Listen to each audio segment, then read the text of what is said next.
Vamos a abrir nuestras Biblias en el Evangelio de Mateo, capítulo 5. Mateo, capítulo 5, vamos a leer el versículo 7. Dice así la palabra de Dios: Bienaventurados los misericordiosos, porque ellos alcanzarán misericordia. Hace algunas semanas atrás, en la providencia del Señor, interrumpimos nuestra serie de sermones en el Sermón del Monte. Y en este momento, en el momento que interrumpimos la serie, nos encontrábamos considerando la quinta bienaventuranzas, la que acabamos de leer: bienaventurados los misericordiosos. Y a pesar de que hemos podido tratar varios aspectos acerca de la misericordia, hay un asunto más que quisiera tratar con ustedes antes de dar por terminado nuestro tema. Pero debido a que hace un tiempo que nos desconectamos de nuestra serie, consideramos pertinente hacer un breve repaso, un breve recuento de lo que hemos visto hasta ahora. Lo primero que tratamos al acercarnos a esta quinta bienaventuranza fue el significado de la palabra misericordia.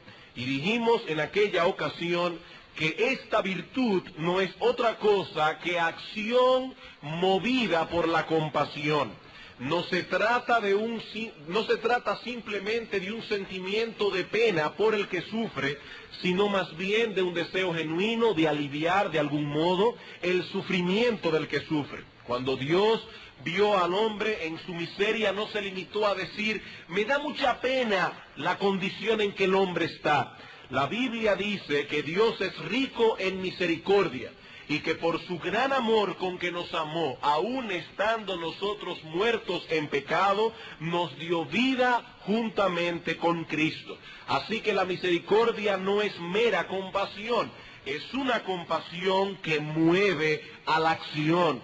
Él os dio vida, dice Pablo, cuando estabais muertos en vuestros delitos y pecados. Dios hizo algo. No lo merecíamos, pero su corazón fue movido a la compasión.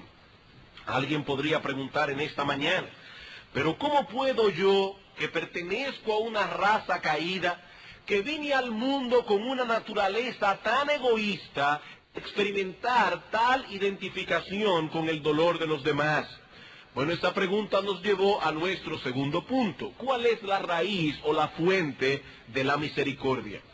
Y como hemos dicho ya en otras ocasiones, ninguna de las características mencionadas en las bienaventuranzas son naturales. En otras palabras, nadie nace siendo pobre en espíritu, manso, misericordioso. Esto no es un asunto temperamental. Noten el lugar que ocupa esta bienaventuranza en el pasaje completo. En el versículo 6 dice: bienaventurados los que tienen hambre y sed de justicia, porque ellos serán saciados. Y a renglón seguido dice: bienaventurados los misericordiosos, porque ellos alcanzarán misericordia. Los hombres que se describen aquí tienen hambre y sed de justicia. Y tener hambre es exactamente lo opuesto a estar saciado. Los que tienen hambre y sed de justicia son aquellos que están conscientes de que carecen de ella. Si la poseyeran en sí mismos, ya no estarían hambrientos ni sedientos. Estos hombres saben que si Dios los ha recibido es porque ha tenido misericordia de ellos. Y cuando un pecador es llevado a comprender esto, algo ocurre en su interior. Este hombre es movido a dar de gracia lo que de gracia ha recibido. Como Dios ha tenido compasión de mí, yo voy a tener compasión con los demás. Como Dios me ha perdonado, yo también perdonaré. Como Dios ha condescendido conmigo, yo también condescenderé con los demás. Antes nos veíamos subidos en un pedestal, pero ahora todo ha cambiado. Ya sabemos lo que somos, y más aún conocemos la bondad que Dios ha tenido con nosotros a pesar de lo que somos. Y por eso actuamos con compasión. Los cristianos no pueden ser de otro modo. Ellos han sido recipientes de la misericordia divina y sus corazones han sido transformados. Hermanos, escuchen bien estas palabras. No es una mera reforma la que ha sido producida por el ejemplo de Dios. No es que nosotros hemos visto el buen ejemplo de Dios y eso nos ha reformado. Aquí no estamos hablando de reforma. Aquí estamos hablando de transformación, de regeneración, de un verdadero y genuino cambio interno. Algo tan profundo que Cristo lo compara con un nuevo nacimiento. He ahí la raíz o la fuente de la misericordia. Dios es la fuente. El hombre no puede tener esa disposición por sí mismo. Alguien dirá, pero pastor, ¿y qué usted dice, por ejemplo, de la Madre Teresa de Calcuta o de muchas personas que en una forma natural han dado sus vidas para suplir y aliviar el dolor de mucha gente? Bueno, a eso debemos decir que el hombre natural no desconoce del todo la compasión. Muchos inconversos se dedican a causas nobles con el deseo real de aliviar el dolor humano. En cierto modo eso es parte de la imagen de Dios en el pecador, que aunque distorsionada por el pecado, no ha sido totalmente eliminada. Dios en su gracia común enternece el corazón de los hombres inconversos, pero esa compasión no alcanza el punto elevado de la misericordia cristiana. Hay dos elementos en la compasión del cristiano que son inalcanzables para el hombre inconverso, inalcanzables para el no creyente. ¿Cuáles son? Bueno, en primer lugar, por un lado, el cristiano tiene misericordia del cuerpo, pero también tiene misericordia del alma. Su visión de las realidades espirituales le permiten ver necesidades que el hombre natural no puede ver. El cristiano se preocupa por esas necesidades, son una prioridad para él. Y por el otro lado, su motivación va más allá que la de aliviar el dolor ajeno. Esa motivación es buena. Esa motivación es aceptable, pero el cristiano verdadero tiene una motivación más poderosa, la gloria de Dios. Hace las cosas en el nombre de Cristo y para la gloria de Cristo, no para sentirse realizado al haber hecho el bien. Estoy tranquilo con mi conciencia porque hice el bien, ni mucho menos para que los demás tengan una buena opinión de él o lo miren con admiración. El cristiano se conoce a sí mismo y sabe que todo cuanto posee le ha sido otorgado por gracia. Y hermanos y amigos, solo Dios puede transformar a un hombre para que vea la vida bajo esa perspectiva.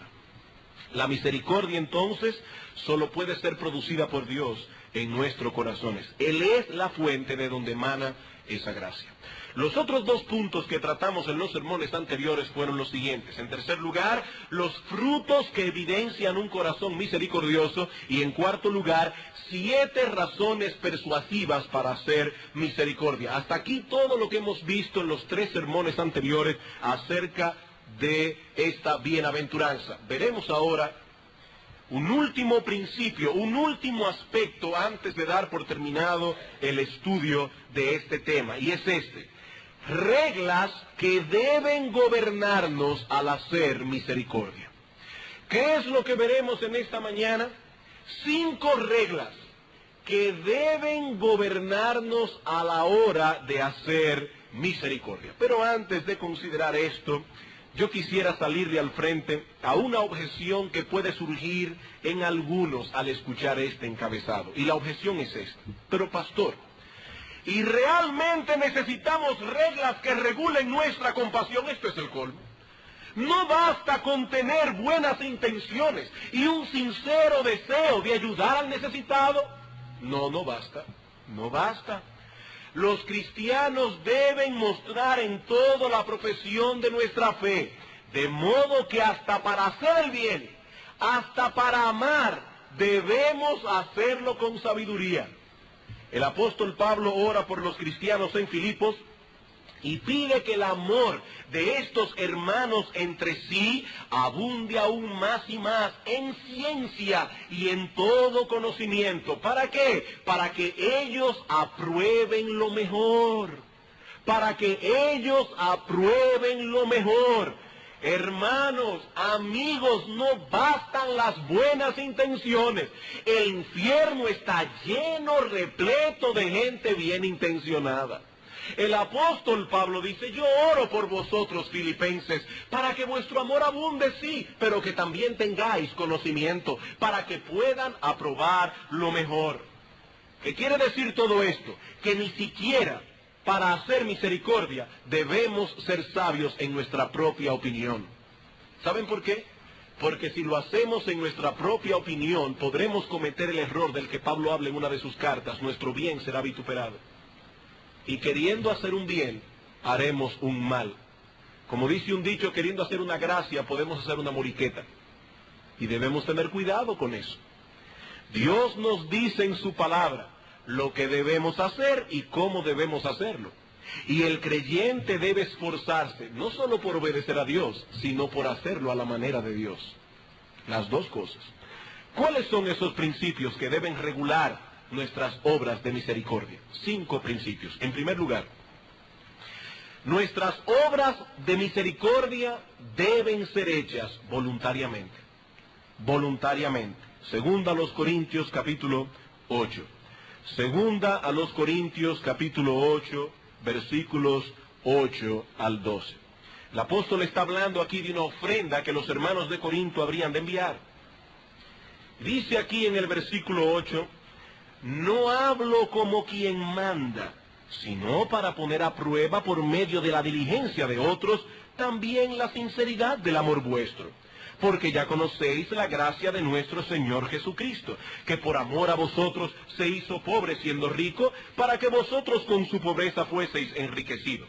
Y en esto doy mi consejo, porque esto os conviene a vosotros que comenzasteis antes, no solo a hacerlo, sino también a quererlo desde el año pasado. Ahora pues, llevad también a cabo el hacerlo, para que como estuvisteis prontos a querer, así también lo estéis en cumplir conforme a lo que tengáis. Porque si primero hay la voluntad dispuesta, será acepta según lo que uno tiene, no según lo que no tiene. El apóstol Pablo tenía autoridad de Jesucristo para dar órdenes a su iglesia y para dar regulaciones como apóstol de cómo se habrían de hacer las cosas en la iglesia. Sin embargo, en este caso en particular, Pablo tomó la decisión de no hacer uso de la autoridad que él sabía que tenía. Noten el versículo 8. No hablo como quien manda. Ellos no estaban atados a seguir un curso específico de acción, porque Pablo deseaba poner a prueba la sinceridad de su amor. Vean el versículo 10, la misma idea. Y en esto doy mi consejo. Esto es un asunto voluntario. De ahí el énfasis tan marcado que hay en todo el pasaje en las motivaciones internas. Ni siquiera se sugiere una cantidad específica para la ofrenda que se iba a recoger, pero se enfatiza que debe ser una ofrenda motivada por el amor y por la buena voluntad. Versículo 10. En esto doy mi consejo porque esto os conviene a vosotros, que comenzasteis antes no solo a hacerlo, sino también a quererlo desde el año pasado. Ahora pues llevad también a cabo el hacerlo, versículo 10, porque si primero hay la voluntad dispuesta, será acepta según lo que uno tiene, no según lo que uno no tiene. ¿Qué dice Pablo? Que primero tiene que haber una disposición. Tiene que haber una disposición. Pero es importante notar que la disposición no es suficiente. Estos hermanos deseaban desde hacía un año participar de este privilegio. Al menos eso era lo que ellos habían manifestado con su boca. Ahora debían probar que lo que ellos decían era cierto. Muchas personas se limitan a expresar los deseos que tienen de ayudar a otros, pero nunca hacen nada. Ay, si yo fuera millonario, mi hija, yo te sacara de ese problema. Todo el tiempo están expresando lo que ellos harían en caso de que... Pero Pablo dice, eso no es aceptable delante de Dios. Cada cual debe hacer lo que esté a su alcance. Dios espera de nosotros que lleguemos hasta donde podemos llegar. La ofrenda será acepta, dice Pablo, según lo que uno tiene. Literalmente en griego, tanto como le sea posible, no según lo que uno no tiene. Hermanos, algunas veces nos paralizamos porque no podemos hacer todo lo que nos gustaría hacer. Pero al paralizarnos tampoco hacemos lo que sí podríamos hacer. Pablo dice, haz lo que puedas, porque Dios no te está pidiendo que llegues a donde no puedes llegar. Ahora bien, hay un detalle en el texto que no debemos pasar por alto. Hemos dicho que las obras de misericordia deben ser voluntarias. Es decir, no deben ser forzadas desde afuera. El apóstol Pablo no quiso imponer a esta iglesia tal cosa. Pero ese principio debe ser puesto en su perspectiva correcta. ¿Qué quiero decir con esto? Que si bien es cierto que la misericordia debe ser hecha voluntariamente, también es cierto que los creyentes deben ser persuadidos a hacer misericordia. Las dos cosas están aquí. El apóstol Pablo se preocupa por hacer entender a estos hermanos que al pedirle estas cosas no lo estaba ordenando, pero al mismo tiempo hace uso aquí de un lenguaje muy persuasivo, con la intención expresa de mover eficazmente el corazón de estos hermanos. Primero les habla del ejemplo de los macedonios. Vean el versículo 1 al 5. Asimismo, hermanos, os hacemos saber la gracia de Dios que se ha dado a las iglesias de Macedonia, que en grande prueba de tribulación, la abundancia de su gozo y su profunda pobreza abundaron en riquezas de su generosidad. Ven, hermanos, no hay que ser rico para hacer misericordia. Estos hermanos eran pobres, pero abundaron en generosidad. Pues doy testimonio de que con agrado han dado conforme a sus fuerzas y aún más allá de sus fuerzas, pidiéndonos con muchos ruegos que les concediésemos el privilegio de participar en este servicio para los santos. Y no como lo esperábamos, sino que a sí mismos se dieron primeramente al Señor y luego a nosotros por la voluntad del Señor. El apóstol Pablo está picando a estos creyentes. Está persuadiéndolos con el ejemplo de los macedonios. Y si ese ejemplo no fue suficiente para mover sus corazones, en el versículo 9 añade otro. Porque ya conocéis la gracia de nuestro Señor Jesucristo, que por amor a vosotros se hizo pobre siendo rico, para que vosotros con su pobreza fueseis enriquecidos. En otras palabras, lo que él está diciendo, ustedes son cristianos. Y los cristianos poseen el carácter de Cristo. Él se hizo pobre siendo rico, y todo eso por amor a vosotros. ¿Acaso no debéis vosotros imitarlo en esto? Pablo usó aquí dos argumentos bien persuasivos. Por lo tanto, no es incorrecto hacer uso de argumentos espirituales para mover el corazón de un creyente a actuar con misericordia voluntariamente. Usted persuade su conciencia. ¿Para qué? Para que él haga misericordia voluntariamente, pero fue usted que lo persuadió. Por eso dice el autor de los Hebreos, que no debemos dejar de congregarnos como algunos tienen por costumbre, sino más bien debemos estimularnos unos a otros a que al amor y a las buenas obras. Pero más aún, esto también nos enseña que los cristianos deben usar tales argumentos espirituales consigo mismos. No solamente para persuadir a otros, sino para persuadir sus propios corazones y tener una correcta disposición interna. Cuando nosotros vemos que nuestros corazones se quieren cerrar al dolor y a la miseria ajena, llegó el momento de usar argumentos espirituales. Hermanos, esto es importante porque una persona puede excusar su pecado de egoísmo y de falta de compasión con un ropaje de sinceridad. Bueno, el pastor dijo el domingo que las obras de misericordia deben ser hechas voluntariamente, que eso debe salir de una disposición interna, y la verdad es que yo no tengo el menor deseo de meterme en eso. Y yo sí tengo una cosa, yo no soy hipócrita, yo soy un hombre sincero, y por lo tanto yo no voy a dar un centavo. Esta persona está implicando que si se desprende de lo suyo, no sintiendo el deseo de hacerlo, podría estar actuando con hipocresía. Pero eso no sería hipocresía, eso sería obediencia. No hay una mejor manera de mortificar la codicia y el amor al dinero que desprendiéndonos de él. No hay una mejor manera. Si notas que tu corazón está endurecido hacia el dolor ajeno, eso es codicia, eso es tener el codo duro, eso es ser tacaño y no debes seguir los impulsos malvados de tu corazón. Más bien debes usar argumentos espirituales apropiados para mover eficazmente tu voluntad al amor y a las buenas obras. Y luego darle un decreto a tu alma en base al mandamiento divino. ¿Qué dice Dios en Deuteronomio capítulo 15? Deuteronomio capítulo 15, versículo 9 al 11. Dice el Señor, guárdate de tener en tu corazón pensamiento perverso, diciendo, cerca está el año séptimo, el de la remisión, y mires con malos ojos a tu hermano menesteroso para no darle, porque él podrá clamar contra ti a Jehová y se te contará por pecado. Sin falta le darás, y no serás de mezquino corazón cuando le des. No solo que le des, sino que no seas mezquino cuando des, porque por ello te bendecirá Jehová tu Dios en todos tus hechos y en todo lo que emprendas, porque no faltarán menesterosos en medio de la tierra. Por eso yo te mando diciendo, abrirás tu mano a tu hermano, al pobre y al menesteroso de tu tierra. Hermano, eso no es sinceridad, eso es tacañería. Usa estos argumentos espirituales para persuadir tu corazón.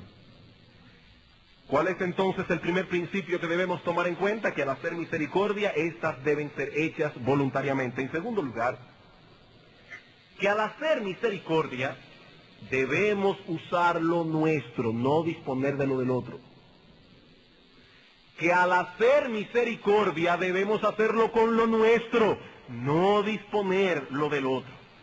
Y yo sé que esto parece un principio tan elemental, tan evidente, que algunos pueden decir, pastor, ¿y usted necesita tiempo para hablar de esto? Sí, hermano, esto no es tan evidente como parece. Hay ciertas personas que en su afán de ayudar a los demás disponen de los recursos de otros o comprometen a los otros, y eso no debe ser. Vamos por un momento al libro de Isaías, capítulo 58, versículo 7. Isaías 58, versículo 7. El Señor en este pasaje está reprendiendo a su pueblo por la piedad hipócrita que ellos estaban llevando a cabo. Por un lado, ayunaban y oraban, pero por el otro lado, oprimían al pobre y eran insensibles hacia sus necesidades. Y ahora se pregunta Dios, ¿acaso es este el ayuno que yo estoy demandando de vosotros? Esa es básicamente la idea de todo el pasaje. ¿No es más bien, versículo 7, que partas tu pan con el hambriento y a los pobres errantes albergues en casa, que cuando veas al desnudo lo cubras y no te escondas de tu hermano? ¿Notan, hermanos, el énfasis personal que hay en el texto? Es tu pan el que debes compartir, no el pan del vecino, no el pan del otro. Es tu casa la que tienes que poner a la disposición del necesitado, no la casa del otro. Y hay personas que en esto son realmente especiales. Especiales. Te llaman con el hombre necesitado ahí y delante de él te preguntan, hermano, ¿tú podrías llevar a fulano allí mismo a la San Vicente de Paúl? Y ya uno está cogido. Hermano, eso no es hacer misericordia, eso es una desconsideración. Eso es una desconsideración. Al hacer obras de misericordia debemos disponer de lo nuestro, no de lo de los demás. Claro que usted podría en privado llamar al hermano y decir, hermano, mire, yo tengo un problema, quiero ayudar a este hermano, yo no puedo ir. Tú podrías llevarlo allí mismo a Jaina. Bueno, entonces la persona le dice si puede o no puede, pero no lo comprometa delante del otro. Eso es una desconsideración. En tercer lugar, para que nuestras obras de misericordia sean aceptadas por Dios, hay un tercer principio que debemos tomar en cuenta. Debemos hacerlas en Cristo y para Cristo. Debemos hacerlas en Cristo y para Cristo. Una de las expresiones favoritas del apóstol Pablo para describir la vida del creyente era la frase en Cristo. El creyente está en Cristo. Por medio de la fe ha sido sumergido en Él, sumergido en su justicia, como decía nuestro hermano Eric Gómez esta mañana leyendo Isaías, ha sido adornado como un novio o como una novia con el vestido de su justicia. De tal manera que Dios ya no ve nuestro pecado. Ya Dios no nos ve a nosotros en nuestro pecado. Dios ve a Cristo. Colosenses capítulo 3, versículos 3 al 4. Colosenses capítulo 3.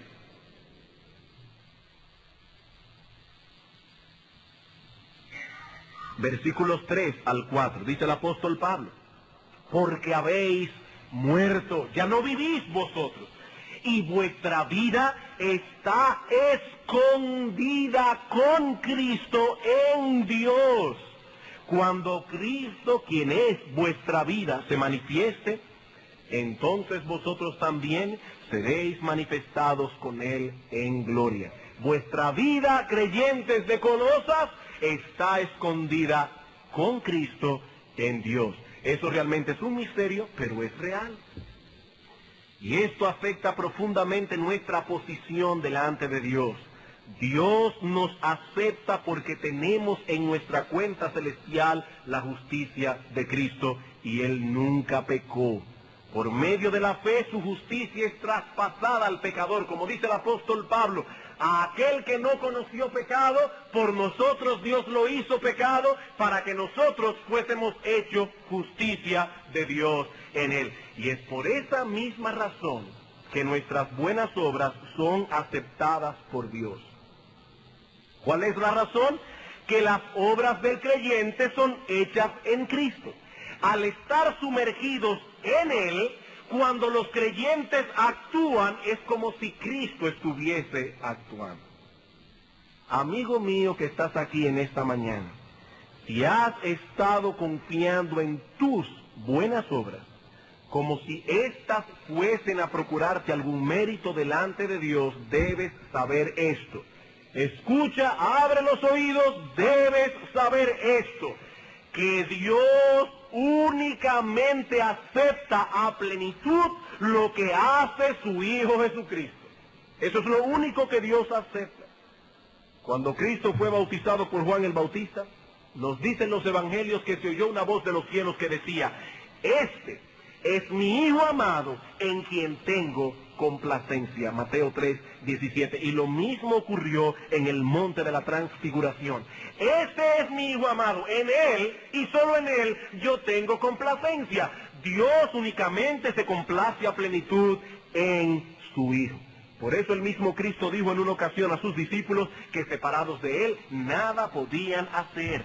Nada es aceptable delante de Dios sino emana de nuestra fe en Cristo. Las buenas obras del creyente suben como olor fragante delante de Dios porque son hechas en Cristo. Las del inconverso no son aceptadas porque no han sido envueltas en la justicia perfecta del Hijo de Dios. Esta es la enseñanza que se deriva de Primera de Pedro, capítulo 2, versículo 4 y 5.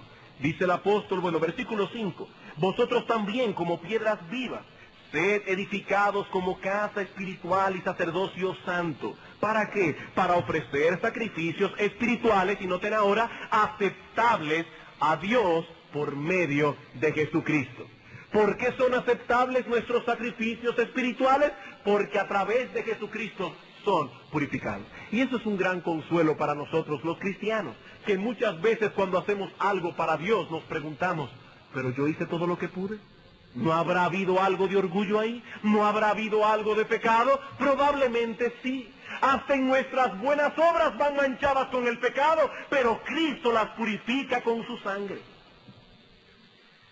Pero no solamente deben ser hechas en Cristo, sino también para Cristo. Para Cristo. Todo cuanto el creyente hace debe hacerlo para la gloria de Cristo.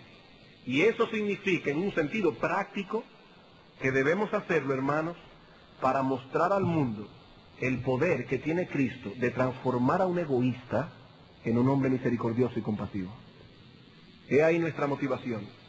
Nosotros queremos enseñarle al mundo lo que Cristo puede hacer con un perverso como nosotros. ¿Cómo Cristo puede tomar un hombre tan egoísta como nosotros y convertirnos en misericordiosos y compasivos? Dice el Señor en Mateo 5:16, así alumbre vuestra luz delante de los hombres. ¿Para qué? Para que vean vuestras buenas obras y digan en televisión, fulano de tal, en el telemaratón, abonado. Para que vean vuestras buenas obras y glorifiquen a vuestro Padre que está en los cielos. No buscamos gloria personal en lo que hacemos, buscamos la gloria de aquel que por gracia nos hizo ser lo que somos. Y cuando los hombres quieran exaltarnos, diremos como el apóstol Pablo, no, por la gracia de Dios yo soy lo que soy. Las obras de misericordia deben ser hechas en Cristo, para Cristo. Cuarto principio. Deben ser hechas con humildad. Deben ser hechas con humildad y en cierto modo esto se desprende de lo anterior. Si lo hacemos para la gloria de Cristo, no puede ser hecho entonces con ostentación. Los fariseos, dice Cristo, tocaban trompeta cuando iban a ofrendar. No se imaginen, por favor, hermanos, porque eso no es literal, que ellos iban con un individuo para papá. No era así, no era literal. No era literal. El Señor está usando aquí una figura. Pero es una figura muy gráfica. Los fariseos buscaban la forma, de cualquier manera, de que otros se enteraran de lo que hacían. Y cada vez que hacían eso, en el cielo dicen, bórrenle ese cheque. Ya se lo pagaron. Ya se lo pagaron. Como alguien ha dicho, ellos en verdad no daban limosnas, ellos compraban aplausos. Cada vez que usted vea una foto de esa que sale en los periódicos entregando un cheque, estos magnates que de la cuenta de Miami de 100 millones de dólares dan 1,000 pesos a una obra de caridad, ya ustedes saben que no están dando limosnas, están comprando aplausos. Esa foto le costó 1,000 pesos. Esa foto le costó la donación del solar que dieron para levantar el centro de deportes de Villa Francisca. Ellos compraron una foto en el periódico. Ellos no dan limosnas, ellos compran aplausos. El creyente verdadero está tan consciente de lo que Dios ha hecho por él, que no importa cuánto haga para Dios, siempre le parece poco. Siempre piensa que no ha hecho lo suficiente. Por eso en la imagen que Cristo presenta en Mateo 25 de lo que va a ser el juicio final, se nos dice que el Señor llamará primero a los suyos y les dirá, venid benditos de mi Padre, heredad el reino preparados para vosotros desde la fundación del mundo. Y aquí quiero hacer un paréntesis, noten que está diciendo heredad. El Señor no le va a dar a ellos ese reino porque ellos dieron comida al hambriento, ellos dieron agua al sediento, vistieron al desnudo, porque las herencias no se compran. Ahí dice Cristo, este reino fue preparado para vosotros desde antes de la fundación del mundo, cuando no habíais hecho ni bien ni mal. Todas esas buenas obras que aparecen allí, más bien evidencian la fe de estos hombres, porque la fe se evidencia por las obras. Así que estos hombres no heredan el reino por obras, lo heredan por la fe. Esas obras simplemente manifiestan que fue por la fe. Y el juicio que Cristo hará al final de los tiempos es un juicio de obras.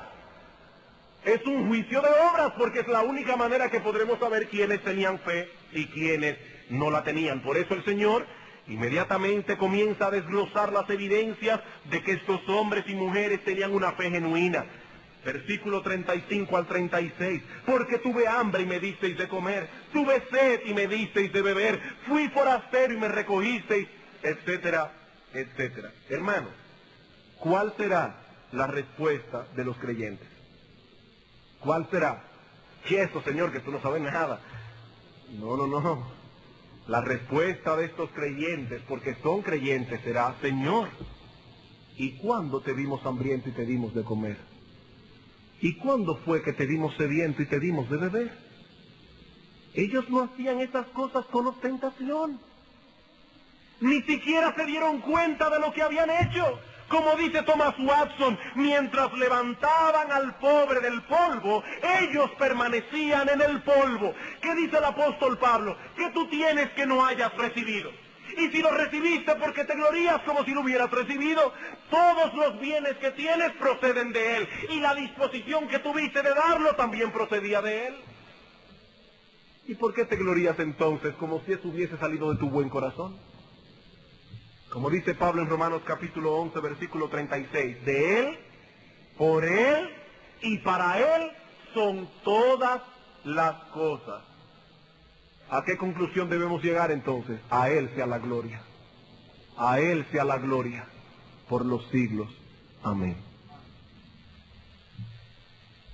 Finalmente, hemos dicho ya que las obras de misericordia deben ser hechas voluntariamente. Debemos hacer uso de lo nuestro, no disponer de lo del otro, hacerlo en Cristo y para Cristo, con humildad. Por último, deben ser hechas prudentemente. Deben ser hechas prudentemente. Y he aquí un principio que nunca podrá ser sobreenfatizado a la hora de hacer misericordia. Hermanos amados en el Señor, el tener un corazón compasivo no es antagónico con tener una cabeza bien puesta. Una cosa no elimina la otra. Vamos al Salmo 112. Salmo 112.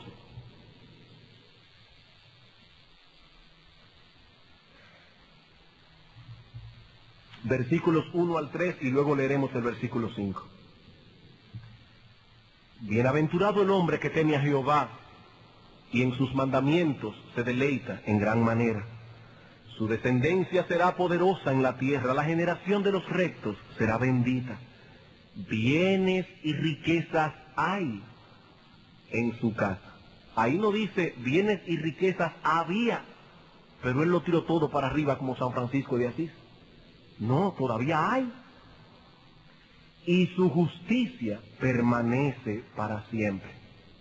Al final del 4 dice que el hombre justo es clemente, misericordioso y justo.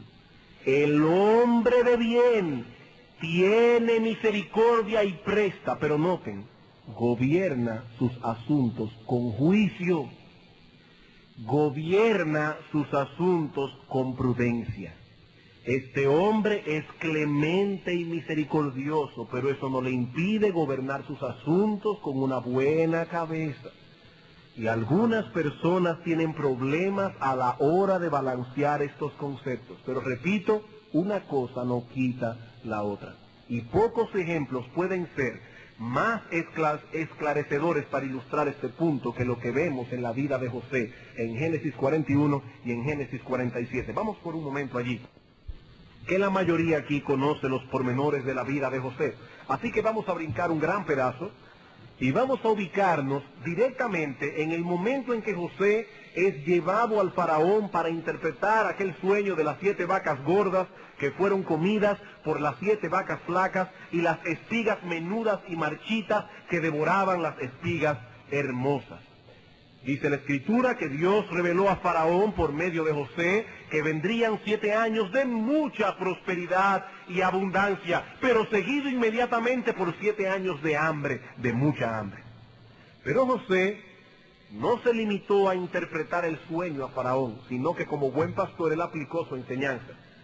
Por eso ustedes ven que nosotros predicamos y al final decimos aplicación. José le dijo, esto es lo que hay, y he aquí Faraón la aplicación. Versículo 33 del capítulo 41.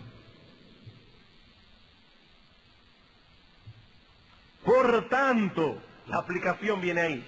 Provéase ahora Faraón de un hombre prudente y sabio, y póngalo sobre la tierra de Egipto.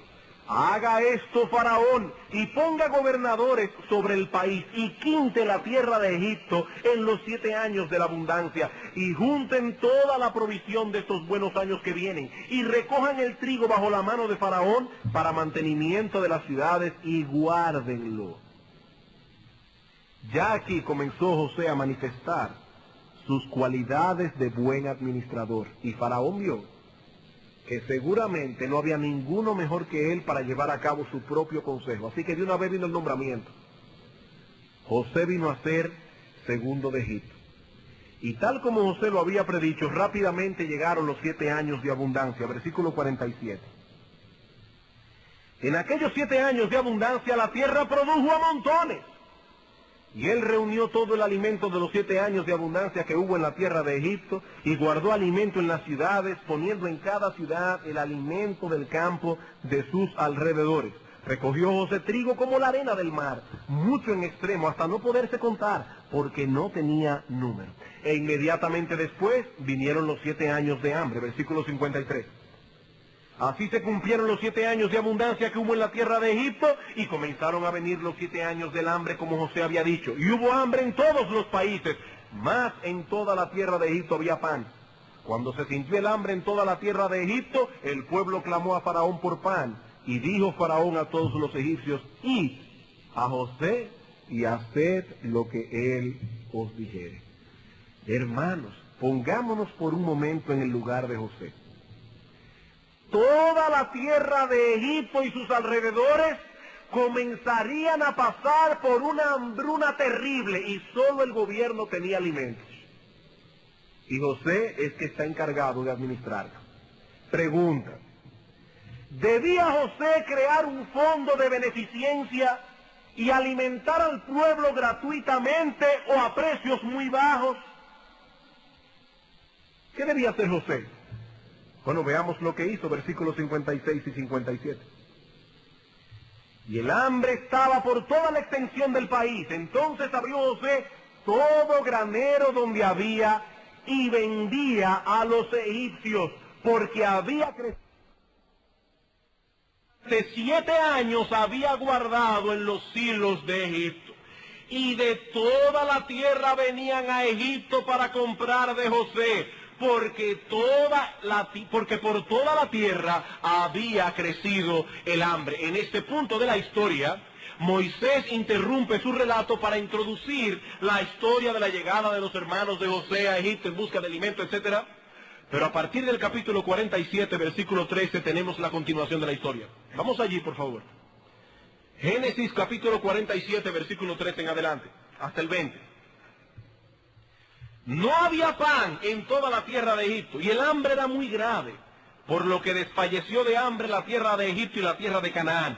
Y recogió José todo el dinero que había en la tierra de Egipto y en la tierra de Canaán por los alimentos que de él compraban. Y metió José el dinero, no en el banco, no en su cuenta, en casa de Faraón. Acabado el dinero de la tierra de Egipto y de la tierra de Canaán, vino todo Egipto a José diciendo, danos pan, ¿por qué moriremos delante de ti por haberse acabado el dinero? Bueno, ahora sí que José va a crear un fondo de beneficencia. No. José dijo, dad vuestros ganados. Ustedes tienen vaca y bueyes. Y dad vuestros ganados y yo os daré por vuestros ganados si se ha acabado el dinero.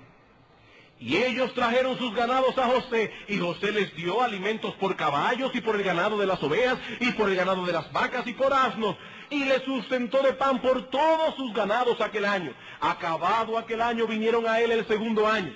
Y noten que ellos nunca ofrecen nada a cambio. Ellos van a ver si José cede. Y le dijeron, no encubrimos a nuestro señor, que el dinero ciertamente se acabó.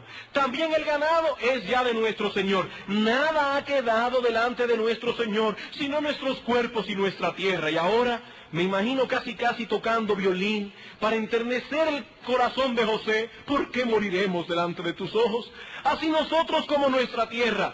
Cómpranos a nosotros y a nuestra tierra por pan, y seremos nosotros y nuestra tierra siervos de Faraón, y danos semilla para que vivamos y no muramos, y no sea asolada la tierra. No, pero seguro que José no entró en ese trance. Pues mire que sí. Versículo 20. Entonces compró José toda la tierra de Egipto para Faraón, pues los egipcios vendieron cada uno sus tierras, porque se agravó el hambre sobre ellos, y la tierra vino a ser, repito, no de José, sino de Faraón. Ya me imagino que algunos deben estar pensando aquí, oye, pero este hombre no conocía la palabra compasión. Qué duro de corazón era este hombre. Fue poco a poco apropiándose de todo lo que los egipcios tenían. ¿Podríamos llegar a la conclusión de que a José le faltó misericordia? No, hermanos, no. En primer lugar, debemos tener en cuenta que José era simplemente un administrador de los bienes de otro. Era su responsabilidad velar por los intereses de Faraón. Por eso el texto repite, la tierra llegó a ser de Faraón. Todo vino a ser de Faraón, no dice que vino a ser de José. Pero hermano, José no podía interceder con Faraón. Es que hay algo más importante que debemos notar. Si José hubiese actuado con una compasión que no estuviese amparada al mismo tiempo en un buen juicio o en un sentido de prudencia, es muy probable que la historia no hubiese tenido un final feliz. Hermanos, los egipcios seguramente habían escuchado la fantástica historia de un preso hebreo que fue traído delante de Faraón a interpretarle un sueño. Y que este hebreo le dijo a Faraón que vendrían 7 años de abundancia y luego 7 años de hambre. Esa noticia tiene que haber corrido como reguero de pólvora en Egipto. Durante los 7 años de abundancia la tierra produjo a montones, dice la Escritura, pero solo a José se le ocurrió hacer provisión para el tiempo de hambre. Lo que demuestra que estos egipcios no eran buenos administradores de sus propios bienes. José no podía cometer la imprudencia de dejarse manejar por sus sentimientos o por las presiones de estos egipcios que iban día tras día a pedir alimento, porque de haber sido así, habría dilapidado la única tabla de salvación con que esa misma gente contaba. Esa gente no sabía administrar. Era por su propio bien que él estaba haciendo eso. Y esto lo demuestra al final de la historia, versículo 23 al 25. Y José dijo al pueblo, he aquí, os he comprado hoy a vosotros y a vuestra tierra para Faraón. Ahora miren lo que yo voy a hacer. Ved aquí semilla y sembraréis la tierra. De los frutos daréis el quinto a Faraón. Y las 4 partes serán vuestras para sembrar las tierras y para vuestro mantenimiento, y de los que están en vuestras casas y para que coman vuestros niños. Al final de cuentas la tierra volvió a ellos, otra vez. Y noten la benevolencia de este hombre. Un 20% iba a ser para Faraón, siendo la tierra de él, y el grano de él, y todo de él, y ellos iban a quedar con un 80%. José tomó todo lo que ellos tenían y los hizo pagar impuestos. Y ahora él podía mantener los graneros y al mismo tiempo que esta gente pudiera mantenerse a sí mismos. Por eso al final, miren cómo esta gente reaccionó, versículo 25. Y ellos respondieron, la vida nos has dado, la vida nos has dado, y hallemos gracia en ojos de nuestro Señor y seamos siervos de Faraón. Estos hombres entendieron que al final de cuentas José había actuado con sabiduría, José había actuado con prudencia. Hermanos, a la hora de hacer misericordia tenemos que usar la cabeza. Si Dios concede riquezas a un hombre, éste debe manejar esos bienes con la cabeza, no con el corazón. Los principios de la prudencia deben gobernarle, no solo porque de eso depende su sostén, sino también el sostén de aquellos que trabajan para él. Y más aún, más importante, por la utilidad que se le pueden dar esos bienes en el desarrollo de la obra de Dios. Hay muchas personas que no tienen dinero, y ven a los que sí tienen dinero, y dicen, pero fulano lo que debía hacer es repartir todo lo que tiene. Hermano, eso es insensato, porque se va a quedar él sin dinero y a la larga lo que reparta lo van a votar también. Hay que saber hacer las cosas. Yo recuerdo hace unos años atrás, muchos años atrás, que oí una historia que se dio en Puerto Rico. En ese tiempo había en Puerto Rico 3 millones de habitantes, y un individuo se encontró con otro que tenía 3 millones de pesos, que en aquella, dólares, pero lo mismo, en aquella época era la par, casi. Y en aquella época era una fortuna tener 3 millones de pesos en el banco. Y este hombre le dijo, oye fulano, pero tú sí eres duro, ¿por qué tú no tomas tu dinero, lo sacas del banco y se lo repartes a todo el mundo aquí? Y este hombre sabiamente le dijo, ¿cuántos habitantes hay en la isla? 3 millones de habitantes, tú tienes 3 millones de pesos. Está bien, toma tu peso y déjame tranquilo. Hermanos, eso es insensatez. Eso es insensatez. El hombre que no conoce esa santa prudencia que tenía José, terminará finalmente en la ruina, y es probable que a la larga haya hecho más mal que bien. Y tenemos otro ejemplo en el Nuevo Testamento, en 1 Timoteo capítulo 5. En la iglesia primitiva había mucha gente pobre, y por eso se ocupaban de la gente pobre en la iglesia. Pero no lo hacían a lo loco, hermanos, no lo hacían a lo loco, lo hacían con prudencia. En 1 Timoteo capítulo 5, versículos 9 al 14, se habla de una lista de hermanas viudas que debían ser sostenidas por la iglesia. ¿Y qué dice Pablo? Sea puesta en la lista solo la viuda no menor de 60 años, que haya sido esposa de un solo marido, que tenga testimonio de buenas obras, si ha criado hijos, si ha practicado la hospitalidad, si ha lavado los pies de los santos, si ha socorrido a los afligidos, si ha practicado toda buena obra. Pero viudas más jóvenes no admitas, porque cuando son impulsadas por sus deseos, se rebelan contra Cristo, quieren casarse, incurriendo así en condenación por haber quebrantado su primera fe.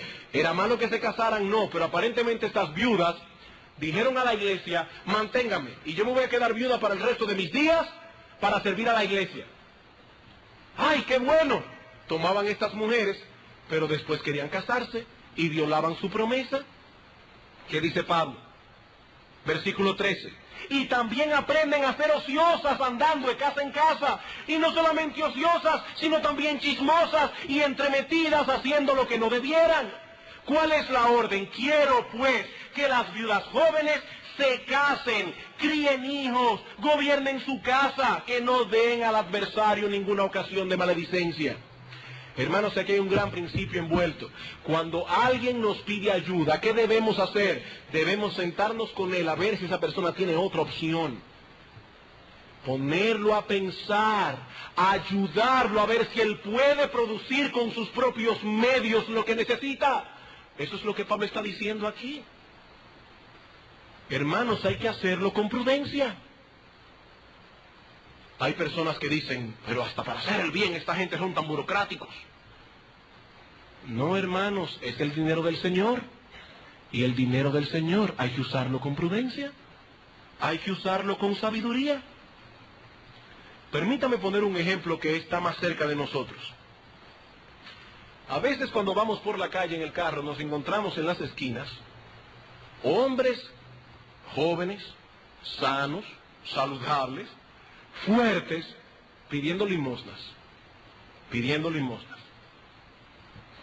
Esas personas podrían, aunque sea lavar carros, limpiar zapatos, vender periódicos, de llevar un jardín. Hermanos, la Biblia nos manda a socorrer al pobre, no mantener vagos. En 2 Tesalonicenses capítulo 3, versículo 10, dice el apóstol Pablo, si alguno no quiere trabajar, entonces que tampoco coma. ¿No tenía Pablo misericordia? No, era un hombre sensato.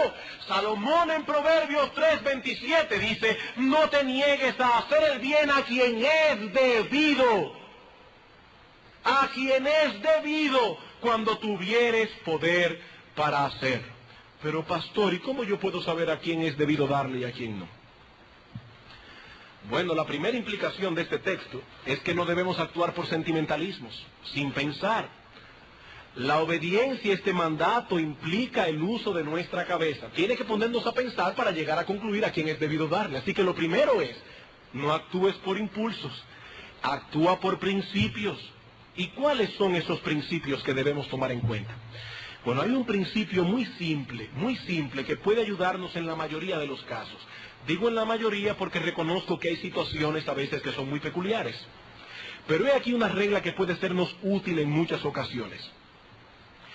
Si está en nuestras manos socorrer a algunos, debemos ayudar a todos aquellos que están en necesidad, y por una razón real no pueden proveerse a sí mismos. Su necesidad es real y realmente no pueden sostenerse a sí mismos, o lo que se proveen no es suficiente. En ese caso, hermano, ayuda. La Biblia pone un peso sobre los creyentes de ocuparse de los pobres, de aquellos que están en necesidad, no porque son vagos, no porque tienen una mala cabeza, sino porque realmente no pueden sostenerse a sí mismos. En el Salmo 41, versículo 1, dice el salmista: bienaventurado el que piensa en el pobre, en el día malo lo librará Jehová. Hace un rato leímos en Deuteronomio 15:10 que sin falta debes darle al pobre y que no serás mezquino cuando le des. No se trata simplemente de dar, sino de dar con liberalidad. Cuando el apóstol Pablo subió a Jerusalén para exponer a los demás apóstoles el contenido del evangelio que él estaba predicando, nos dice en Gálatas capítulo 2 que los apóstoles estuvieron de acuerdo con él en todo, pero que le dieron un encargo especial. Solamente nos pidieron que nos acordásemos de los pobres, lo cual también procuré con diligencia hacer. Gálatas 2:10. Y más adelante escribe esta misma iglesia: no nos cansemos de hacer el bien, porque a su tiempo segaremos si no desmayamos. Así que, según tengamos oportunidad, hagamos bien a todos, y mayormente a los de la familia de la fe. Gálatas 6:9-10. ¿Pueden ver, hermanos, el balance en todo esto? Debemos ser prudentes, pero eso no quiere decir que seamos duros de corazón. Por eso, dejamos este principio para último. Esa prudencia no elimina todo lo que hemos dicho hasta ahora. Esa prudencia debe ser regulada por todo lo que hemos visto antes. El cristiano debe ser misericordioso, compasivo, debe orar a Dios que le concede esa disposición de amar aún hasta el sacrificio. ¿Qué dice el apóstol Juan en 1 de Juan 3:16-18? Hijitos míos, no amemos de palabra y de lengua, sino de hecho y en verdad. El que no ama a su hermano permanece en muerte. El que no ama a su hermano a quien ha visto, ¿cómo puede decir que ama a Dios a quien no ha visto? Pero esta disposición, repito, no echa por tierra otros principios de la palabra de Dios. Por eso Salomón, en Proverbios 3:1-4, escribió lo siguiente: Hijo mío, no te olvides de mi ley, y tu corazón guarde mis mandamientos, porque largura de día y años de vida y paz te aumentarán. Nunca se aparten de ti la misericordia y la verdad. Átalas a tu cuello, escríbelas en la tabla de tu corazón, y hallarás gracia y buena opinión ante los ojos de Dios y de los hombres. Para ser misericordioso no hay que poner a un lado la verdad. Para ser veraz no hay que dejar de ser misericordiosos. La misericordia y la verdad, átalas a tu cuello, las dos cosas. Hay personas que pretenden ser tan misericordiosos que entonces no dicen la verdad. Te queda divino ese vestido. ¿Y usted sabe que no es verdad? No, eso no es misericordioso, eso es un mentiroso. Pero por el otro lado, no sea tan veraz que olvide la misericordia. No sea tan veraz que olvide la misericordia. La misericordia y la verdad. En conclusión, hermanos, y ya estoy aquí terminando. La prudencia del justo, entonces, lo lleva a cuidar sus bienes, a actuar con sensatez, no porque es un avaro, un tacaño duro de corazón, sino porque quiere estar seguro, oigan bien, de que no está desperdiciando locamente los recursos que Dios le ha dado. ¿Para qué? Para seguir haciendo el bien, para poder invertir en la obra de Dios, para poder seguir socorriendo al afligido. Hermano, yo te pregunto, ¿es esa tu forma de pensar? ¿O puedes percibir en ti dureza de corazón? ¿Sabes una cosa? Eso no es únicamente dureza de corazón, eso es incredulidad. Eso es incredulidad. Salomón dijo en Eclesiastés capítulo 11, versículo 1-4, echa tu pan sobre las aguas, porque después de muchos días lo hallarás. O no, si yo echo el pan sobre las aguas se perderá. No, no, no, échalo sobre las aguas y después lo hallarás. ¿Y eso qué significa? Reparte a 7 y aún a 8, porque no sabes el mal que vendrá sobre la tierra. Miren cómo razona un creyente. Ahora que tengo dinero voy a hacer misericordia, porque yo no sé si mañana me vengan días malos en que no podré hacerlo. El hombre duro dice, no, no, no, déjame guardarme, porque si mañana viene un día malo. Eso es falta de fe. Dios ha dicho que el que reparte con liberalidad, Él lo bendecirá. Por eso reparte ahora que tienes, hermano. No esperas morirte para que tus bienes sean de beneficio para otros. Hay hombres que están esperando morirse y hasta sus hijos desean que se muera. Porque son duros de codo, duros de corazón. No, hermanos, no. Reparte a 7 y a 8 ahora que tienes. Si las nubes fueren llenas de agua, sobre la tierra la derramarán. Y si el árbol cayere al sur o al norte, en el lugar que el árbol cayera allí se quedará. El que al viento observa no sembrará, y el que mira las nubes no segará. Estamos en año preelectoral y no sabe lo que va a pasar mañana. Y entonces el año que viene es el año de las elecciones. Y el año siguiente el gobierno está empezando ahora. El asunto es que usted nunca va a dar nada. Salomón nos está advirtiendo aquí de guardarnos del extremo, de una prudencia que excluye la fe. Debe haber en nosotros un deseo genuino de socorrer al afligido. Aquellos que se desprendan de lo suyo el día de su muerte lo perdieron todo. Perdieron sus bienes aquí, su recompensa en el cielo. Y ahora sí concluyo con un texto. Por eso dice Pablo en 1 Timoteo capítulo 6, versículo 17 en adelante: a los ricos de este siglo manda que no sean altivos, que no pongan la esperanza en las riquezas, las cuales son inciertas, sino en el Dios vivo, que nos da todas las cosas en abundancia para que las disfrutemos. Que hagan bien, que sean ricos en buenas obras. Si son como San Francisco de Asís, no van a poder cumplir ese texto, si son imprudentes. Pero no seas tan prudente que no seas rico en buenas obras, dadivosos, generosos, atesorando para sí buen fundamento para lo porvenir, que eche en mano de la vida eterna. No lo olvides, Cristo dijo que solo los que saben hacer misericordia son bienaventurados, porque ellos y solo ellos alcanzarán misericordia. Vamos a orar.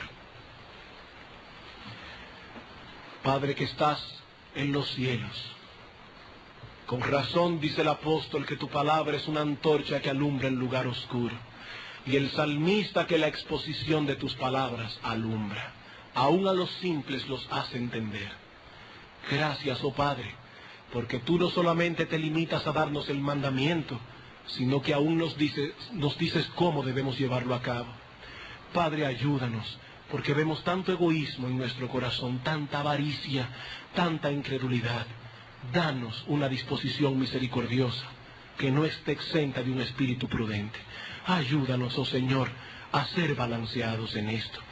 Y ahora prepara nuestros corazones para que esta tarde vengamos, como padres, a escuchar lo que tú tienes que decirnos acerca de la crianza de nuestros hijos y cómo debemos aplicar la vara de la corrección. Ayúdanos, oh Señor, prepara nuestros corazones. Y gracias por habernos dado el manjar de tu palabra. En Cristo Jesús. Amén.